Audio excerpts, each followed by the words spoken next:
देवा देवा देवा काय झालंय रे हे. गाडी कशी अडकली बर्फात, निघत्या का नाही काय माहित नाही आता. भावानं मी करत आहे आपलं Revangaon Maharashtra all India cycle ride. सध्या तर मी आहे मनाली मध्ये आणि तुम्हाला मागचं एक उदाहरण देतो. माझ्या बघितलं असणार कशी आहे गाडी, बर्फात अडकल्या. आता गाडी काढायची तर काढायची कशी.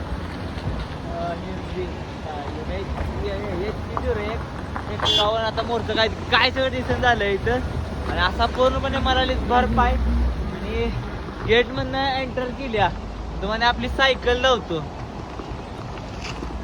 तर अशा गाड्या मनालीत अडकतात, असं गाड्यांचा हाल आहे. तसल्या ह्याच्यात आपण मनालीत आपली सायकल घेऊन आलोय हो का. तुम्ही मला एक शेअर करू नाही शकत भावान, फक्त एक शेअर करा, फॉलो करा अगर न करा पण तुमची मला एक शेअरची गरज आहे, तुमच्या सपोर्टची गरज आहे. असं टँक आहे आणि असं मला एन्जॉय चालू आहे. चला जाऊया मोहरा, अजून शूट घेऊया. जाऊ.